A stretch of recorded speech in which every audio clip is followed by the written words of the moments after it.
Soy el doctor César Vega, soy médico internista y soy el vocal de la parte de medicina interna de la Sociedad Médica del Hospital Ángeles del Pedregal. Y a nombre del doctor Raúl Pardiñas, presidente de nuestra sociedad, pues les damos la más cordial bienvenida a nuestros doctores de vía presencial y vía virtual. Para mí es un honor presentar a doctor y sobre todo pues, un maestro en lo particular del área de gastroenterología, doctor Miguel Ángel Valdovinos Díaz. El doctor tiene un currículum muy amplio, pero bueno, vamos a dar una pequeña síntesis del mismo. Doctor Miguel Ángel Valdovinos Díaz es egresado de la Universidad La Salle, realizó la especialidad de Medicina Interna, Gastroenterología y Endoscopía en el Instituto Nacional de Ciencias Médicas y de la Nutrición Salvador Subirán. Por parte de la Universidad Nacional Autónoma de México, realizó un Research Fellowship en motilidad gastrointestinal en la Clínica Mayo, en Rochester. Actualmente es jefe de laboratorio de motilidad gastrointestinal del Departamento de Gastroenterología del Instituto Nacional de Ciencias Médicas y la Nutrición Salvador Subirán, profesor titular de la especialidad de gastroenterología y de motilidad gastrointestinal por la Universidad Autónoma de México, director del Centro de Entrenamiento de la Ciudad de México por la Organización Mundial de Gastroenterología y presidente de la Asociación Mexicana de Gastroenterología. Es miembro numerario de la Academia Nacional de Medicina, fue miembro de los comités de educación de la Asociación Americana de Gastroenterología, de la Organización Mundial de Gastroenterología y del Comité de Parámetros Clínicos del American College of Gastroenterology. Es miembro activo de varias sociedades científicas nacionales e internacionales. Sus líneas de investigación, como ahorita él nos va a hacer favor de platicar una de ellas, es la enfermedad por reflujo gastroesofágico y los trastornos motores y funcionales del tubo digestivo. Es autor de más de 70 artículos en revistas indexadas nacionales e internacionales y de 5 libros de gastroenterología. Fue editor titular de la revista de Gastroenterología de México y es revisor internacional del Journal of Gastrointestinal Endoscopy, su síntesis curricular. Entonces, sin más por el momento, vamos a platicar de un tema interesante para todas las especialidades, que es aquellos trastornos motores y sobre todo hablar un poco de la parte de constipación. Doctor. Gracias, doctor Vega, por la introducción y gracias a ustedes por su presencia. Vamos a hablar de un tema que involucra a muchas especialidades y espero que les sea de utilidad en su práctica clínica. Y vamos a hablar sobre medicina de precisión, que hoy en día supuestamente es la megatendencia en la medicina. Les preguntaría si alguno de ustedes me quiere contestar cómo se trata el estreñimiento hoy en día en México. Bueno, pues vamos a hablar sobre medicina de precisión. Como ustedes saben, este es un término que se utiliza mucho más para terapias génicas, ¿no? En donde conocemos cuál es el defecto genético y se emplea una terapia muy precisa. Pero esta medicina de precisión o personalizada la podemos hacer para cualquier enfermedad. Y es el objeto de presentarles esta plática, en donde van a ver ustedes que el estreñimiento es un problema clínico muy heterogéneo y que pues no todo es laxantes, no todo es procinéticos, no todo es fibra. Y espero que se den cuenta de ello con algunos ejemplos que vamos a hacer. Vamos a discutir rápidamente 10 casos clínicos, si me ayudan participando con ellos. A ver, mujer de 65 años, tiene 3 embarazos, 3 partos, macrosómicos, usaron forceps. En el primer parto tiene un estreñimiento de 10 años. Ella evacúa cada tercer día Bristol 1, tiene pujo excesivo, evacuación incompleta, usa maniobras digitales y supositorios prácticamente todos los días, tiene hemorroides grado 3. ¿Alguien puede decirme qué tiene la paciente?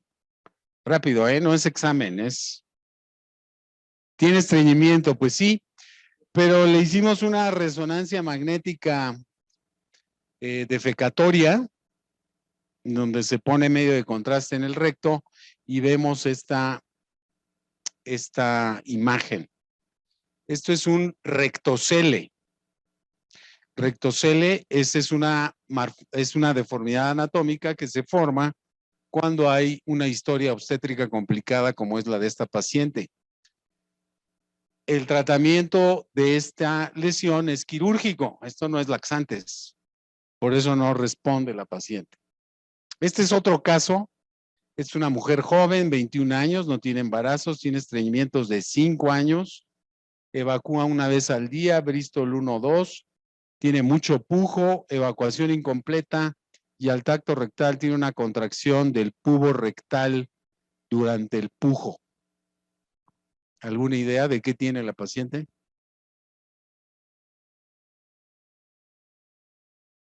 ¿No? Bueno, le hicimos una manometría anorrectal y lo que tiene es una disinergia defecatoria. ¿Qué es esto? Pues que en lugar de abrir sus esfínteres anorrectales y sobre todo el pubo rectal durante el pujo defecatorio, lo que hace es lo contrae, hace una contracción paradójica. ¿Cuál es el tratamiento de esta condición? No son laxantes, es biorretroalimentación. Este es otro caso, mujer 33 años, tiene una lesión medular traumática de L1, L3 hace 4 años, está parapléjica, se sondea la vejiga 3 veces al día porque no puede orinar espontáneamente, tiene estreñimiento, evacúa solo con laxantes o enemas y ha tenido 3 episodios de impacto fecal. Y la última vez que la vimos, esta era su radiografía. ¿Sí? La cirugía por la lesión medular y tiene una impactación fecal.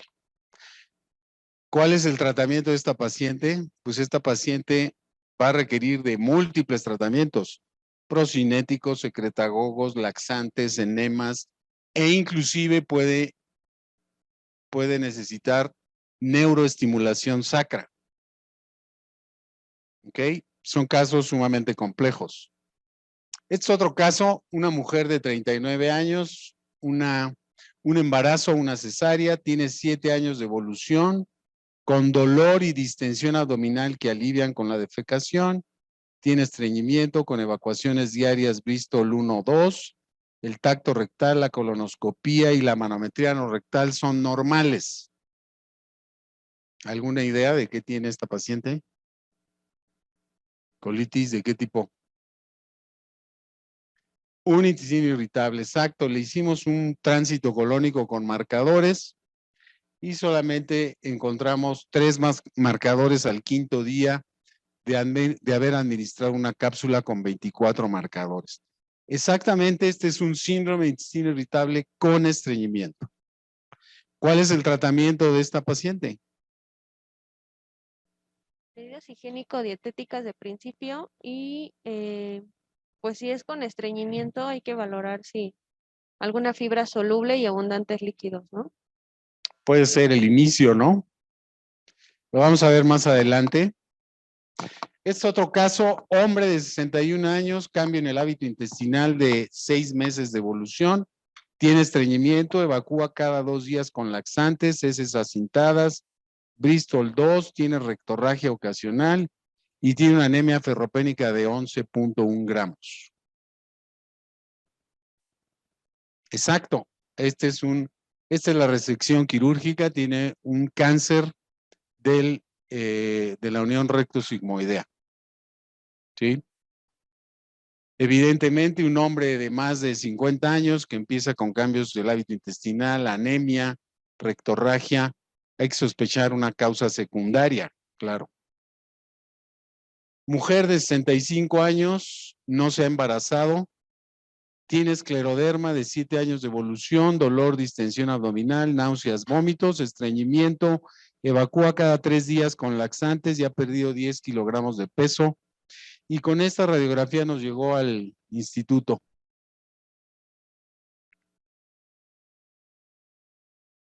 ¿Alguna idea de qué puede tener? Este es un neumoperitoneo, aire libre en la cavidad abdominal y tiene múltiples imágenes de neumatosis intestinal. Aquí está el neumoperitoneo y aquí vean la pared del intestino con estos quistes de aire. Neumatosis intestinal. ¿Qué le hacemos a esta paciente?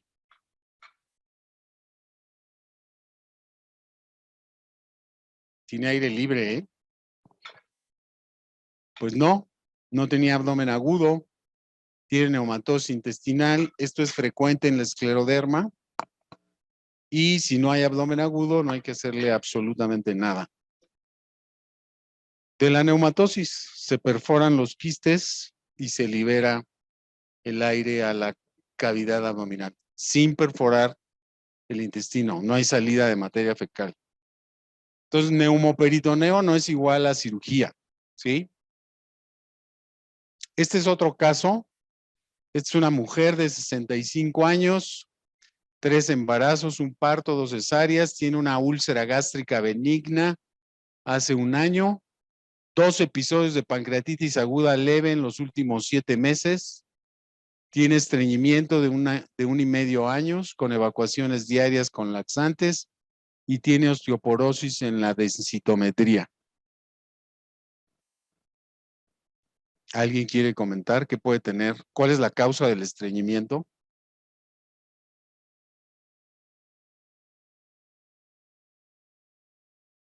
¿No? ¿Una idea? Pues le hicimos un gamagrama de paratiroides. Tiene un hiperparatiroidismo. Acuérdense, enfermedad acidopéptica, pancreatitis, estreñimiento y alteraciones óseas pueden ser causa del hiperparatiroidismo. ¿Ok? Este otro caso, mujer de 54 años, 2 embarazos, 2 partos, estreñida desde la infancia, evacúa cada 7 a 8 días, ¿eh? Por lo tanto, tiene uso crónico de laxantes, procinéticos, secretagogos, enemas. Tiene una colonoscopía en donde se le encontró melanosis coli. Le hicimos una manometría anorrectal en donde relaja bien el piso pélvico y le hicimos un tránsito colónico en donde se encuentran múltiples marcadores a los 7 días de haber ingerido 3 cápsulas de marcadores de 24 marcadores cada uno. ¿Qué tiene la paciente?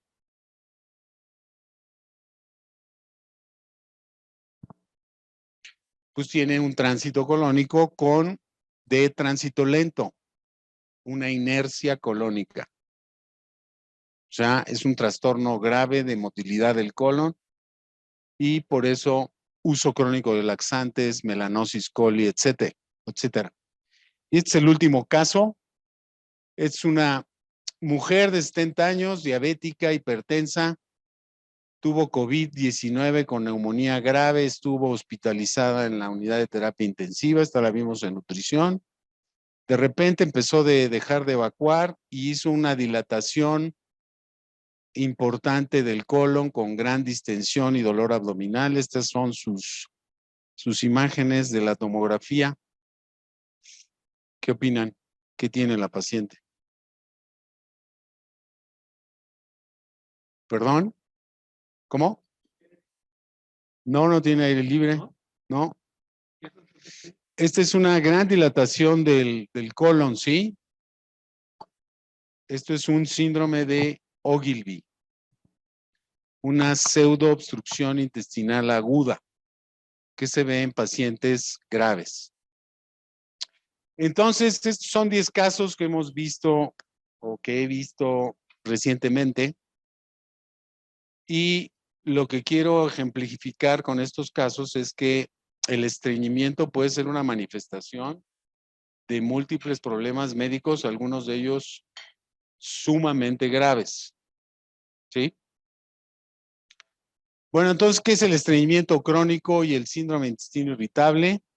Recuerden que estreñimiento crónico se define por los criterios de Roma. El paciente debe de cumplir 2 o más de estos criterios: pujo excesivo, evacuaciones duras, sensación de evacuación incompleta, de obstrucción o bloqueo anorrectal. Utiliza maniobras digitales, no tiene que ver nada con la computadora, sino con los dedos, ¿sí? Evacúa menos de 3 evacuaciones por semana y tiene heces disminuidas de consistencia sin el consumo de laxantes. Y no debe de tener criterios para intestino irritable. Y el síndrome de intestino irritable es la presencia de dolor abdominal que se asocia con cambios en la defecación, ¿sí? Ya sea con diarrea o con estreñimiento. Esa es la diferencia con el estreñimiento crónico. Recuerden que el colon irritable se clasifica el subtipo de acuerdo a la escala de Bristol. Es muy útil tener en el consultorio esta escala. Ahorra muchos minutos de consulta.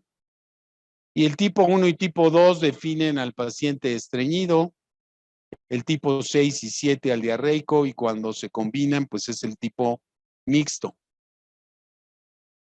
Recuerden ustedes que estos pacientes que son o se diagnostican con intestino irritable pueden evolucionar a estreñidos crónicos y viceversa. O sea, aparentemente pueden migrar estos pacientes a tener estos dos trastornos funcionales digestivos. ¿Qué tan frecuente es el estreñimiento? ¿Quiénes lo padecen? Esta es una encuesta reciente en donde se ha evaluado diferentes estudios publicados y lo que se observa es que 14% de la población mundial puede tener estreñimiento crónico. Estos son los estudios en México que coinciden con esta prevalencia. 14.4% de la población es estreñida, 2 mujeres por cada hombre. Y recordar que conforme se aumenta en la edad, después de la sexta década de la vida, el estreñimiento se hace cada vez más frecuente. Afecta la calidad de vida en forma significativa.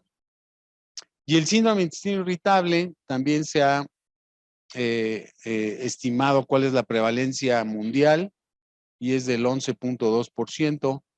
En México, un estudio en Veracruz, 16.9%, y uno en Tlaxcala, 16%.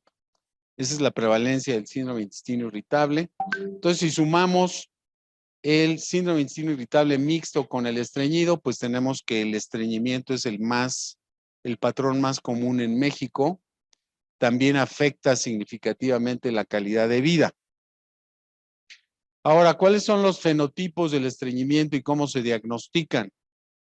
Pues tenemos el estreñimiento de tránsito normal. Vimos un caso. Cuando hay estreñimiento, hay un tránsito normal y el paciente tiene dolor, pues este es un síndrome de intestino irritable. Esto se diagnostica con criterios de Roma. El otro fenotipo es aquel paciente que tiene estreñimiento de tránsito lento. Son los pacientes que se tardan una semana o más en evacuar, no tienen deseos de evacuar a menos de que sea con laxantes, y el diagnóstico se hace con marcadores radiopacos. Les presenté un caso de este estreñimiento. Y luego tenemos los trastornos de la defecación, que sea de tipo funcional, la disinergia.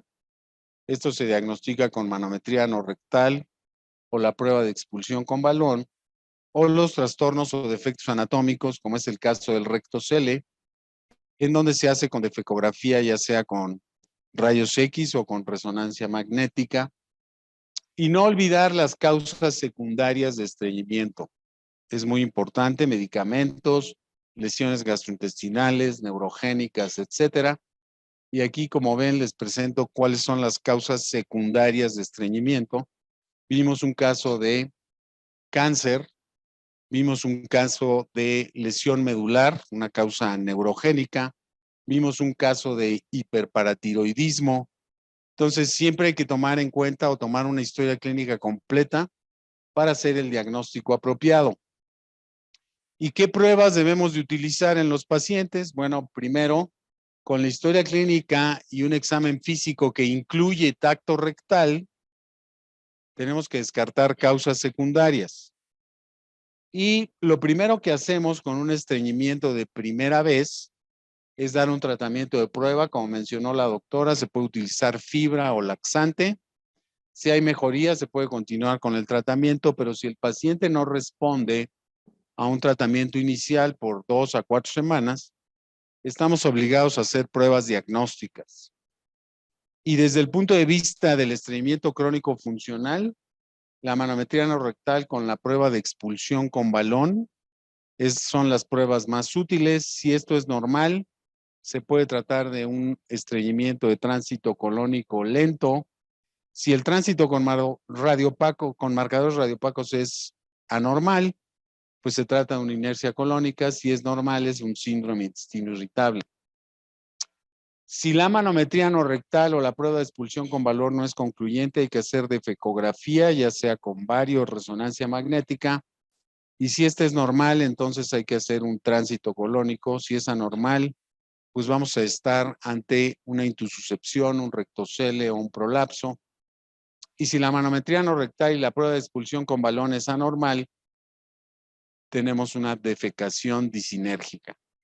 Entonces, como ven, hoy en día con estas pruebas podemos tener ya una medicina de precisión y saber cuál es la causa del estreñimiento en cada paciente y, por supuesto, dar el mejor tratamiento. ¿Cuáles son los tratamientos farmacológicos que existen en nuestro país?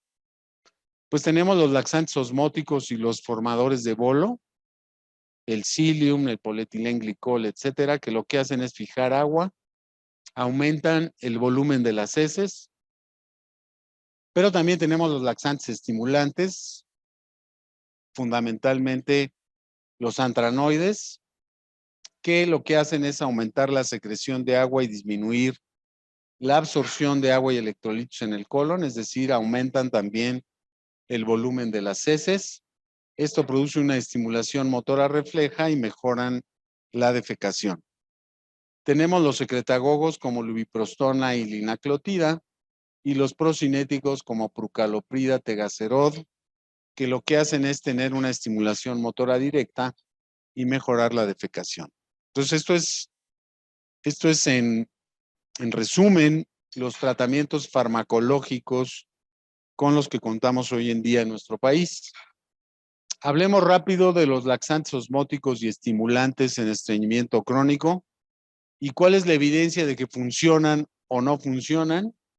Pues aquí les tengo este metaanálisis de los laxantes osmóticos, vean ustedes, en 4 ensayos clínicos, todos son significativamente mejor que placebo, y lo mismo los laxantes estimulantes en estos 2 ensayos clínicos significativamente mejores que el placebo. Y les voy a hablar un poquito acerca de un producto nuevo que trae Megalabs, que es a base de antraquinonas. Las antraquinonas son estas, son compuestos que vienen en plantas, ¿no? Como el sena, la cáscara, la frángula, el aloe y el ruibarbo. Y este producto del que vamos a hablar ahora es derivado o es un fitofármaco que tiene Cassia angustifolia y tiene Rheum palmatum, de 2 de estas plantas de sena y de ruibarbo. En general, las antraquinonas vienen del antraceno y por el metabolismo pueden ser antronas, diantronas o antraquinonas. Y cuando se les une una molécula de glucosa o de glúcidos, se forman los fenócidos que todos conocemos. Las antraquinonas se metabolizan por la microbiota intestinal utilizando estas diferentes reacciones químicas. Las antraquinonas se absorben fundamentalmente en el duodeno y en el colon y son eliminados a través de la orina, de la materia fecal y de la bilis. Este es el producto que trae ahora a México Megalabs, que es el Convispaz, que tiene una combinación de carbón vegetal y de las 2 plantas que les mencioné, Cassia angustifolia y Rheum palmatum. Estas son las antraquinonas que vienen en estas plantas. No tiene mucho caso hablar sobre cada uno de los compuestos, pero sí se sabe en estudios experimentales cuál es el mecanismo de acción de estas antraquinonas. Y el primer mecanismo es que inhiben la absorción de agua y electrolitos en el colon, lo que resulta en una hidratación de la materia fecal y ablandamiento de las heces. Por otro lado, incrementan directamente la motilidad del colon, estimulan directamente el músculo liso, favorecen la secreción de agua y electrolitos en el colon, lo cual también ayuda a ablandar las heces. Se ha demostrado que tienen algunos efectos benéficos sobre la microbiota intestinal y mejoran la barrera del enterocito o la barrera epitelial. Entonces, estos son los mecanismos de acción que se han demostrado en estas plantas. Y como ven, la evidencia científica se ha resumido en varias guías internacionales. Esta es la Guía Mundial de Estreñimiento de la Organización Mundial de Gastroenterología, en donde colocan a los fitofármacos como es el SENA con un nivel 3 y grado C de evidencia científica. Todos hemos visto pacientes que utilizan antraquinonas a largo plazo y uno de los efectos que producen es la melanosis coli. Esta es una entidad crónica, o sea, el paciente tiene que usar meses o años la antraquinona y son depósitos de pigmento negro o marrón en la mucosa colorectal. 95% de las melanosis están asociadas al uso de antraquinona y el mecanismo por el cual se produce esta coloración negra o parduzca del colon es por apoptosis o muerte celular, daño oxidativo y el depósito de lipofuscina en los macrófagos, y esto da por resultado esta imagen endoscópica. Debo recordarles que esta es una lesión reversible. Si el paciente deja de tomar antraquinonas, revierte. Y lo más importante es que no se ha asociado al desarrollo de cáncer y no hay degeneración neuronal de las células ganglionares del colon. No se ha demostrado que esto exista. Y el carbón ligni, que es otro componente de Convispaz, pues es carbón vegetal, que como ustedes saben ayuda a absorber toxinas y gases. Entonces, este es el producto que trae a México Megalabs. Estos son los componentes, los 3 componentes importantes. Y la dosis que hay que utilizar es de 1 a 2 tabletas 3 veces al día para el manejo del estreñimiento.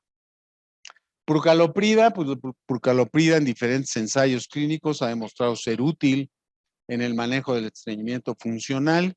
Como ustedes saben, en México tenemos linaclotida y lubiprostona, y en los metaanálisis también se ha demostrado que es útil. El mecanismo de estos agentes es secretar agua y electrolitos. Son muy caros, muy costosos para el uso crónico de los pacientes. Y estas son las guías o la revisión técnica de la AGA sobre estreñimiento que se publicó ya hace algunos años. Y como ven ustedes, fibra soluble realmente se ha ensayado en pocos casos de evidencia científica o su calidad de evidencia es muy baja. Los laxantes osmóticos y estimulantes, entre los cuales están las antraquinonas, tienen un número necesario a tratar de 3, o sea, basta tratar 3 pacientes para obtener un efecto terapéutico benéfico. Los ensayos clínicos son bastante numerosos y la calidad de la evidencia es alta. El más estudiado es el polietilenglicol y los secretagogos como lubiprostona y linaclotida, el número necesario a tratar es de 4 y 6 respectivamente. La calidad de la evidencia es moderada. Prucaloprida, número necesario a tratar de 6. La calidad de la evidencia moderada. De tal manera que pues los laxantes osmóticos y estimulantes han sido considerados en las guías internacionales y son útiles en el manejo del estreñimiento. Recuerden que algunos pacientes requieren biofeedback, aquellos que son o tienen disinergia del piso pélvico, y una condición que es muy prevalente en los Estados Unidos por el abuso de opioides, ¿sí? Es el estreñimiento asociado al uso de opioides. Es altamente prevalente y es el tratamiento que se debe utilizar cuando un paciente consume crónicamente opioides. Nada más recordarles que nuevamente aquí se utilizan laxantes osmóticos, laxantes estimulantes y los PAMORA, o sea, estos antagonistas de los receptores periféricos de los receptores mu, que son los que se estimulan con los opioides y que causan el estreñimiento. No hay en México. Entonces, en resumen, y esto es para llevar al consultorio, hay que hacer un diagnóstico básico del estreñimiento, recordar que las medidas generales, rehidratación, actividad física, la fibra, los formadores de bolo pueden ser el tratamiento inicial, pero también los laxantes también se pueden utilizar en esta fase. Si hay sospecha de trastorno defecatorio, recuerden que el trastorno defecatorio, el paciente nos va a manifestar pujo, evacuación difícil, incompleta, maniobras digitales, supositorios, etcétera. Pues estos pacientes deben de ser tratados con laxantes, con enemas e inclusive con biofeedback. Y en el caso de el estreñimiento de tránsito lento, se pueden utilizar los laxantes osmóticos y estimulantes. Cuando hay abuso de opioides, hay que utilizar los PAMORA. Y en los casos graves se puede utilizar la terapia combinada, que puede ser laxante osmótico, estimulante, procinético e inclusive estimulaciones del nervio sacro. Y en los casos en donde se demuestra que hay un tránsito colónico lento en ausencia de disinergia defecatoria, en donde el colon o en aquellos pacientes en donde ya no responden a nada, no logran una evacuación después de más de 10 días, en estos casos se puede optar por la colectomía con ilio-recto-anastomosis. Entonces, como ven, pues el tratamiento del estreñimiento es bastante complejo y no se resume a el uso o la utilización de solo laxantes. Y este es el mensaje final que quiero darles. Cuando un paciente llega al consultorio reportando estreñimiento, pues recuerden esta imagen, hay que hacer una medicina de precisión. Tenemos que hacer un diagnóstico correcto para dar un tratamiento correcto. Y pues muchas gracias por estar aquí y bueno, si hay alguna pregunta, encantado de poder contestarla. Gracias. Bueno, pues sin más por el momento, muchísimas gracias por su asistencia. Le damos un reconocimiento Muchas de parte de la gracias. Sociedad Médica al doctor. Muchísimas gracias, doctor. Gracias.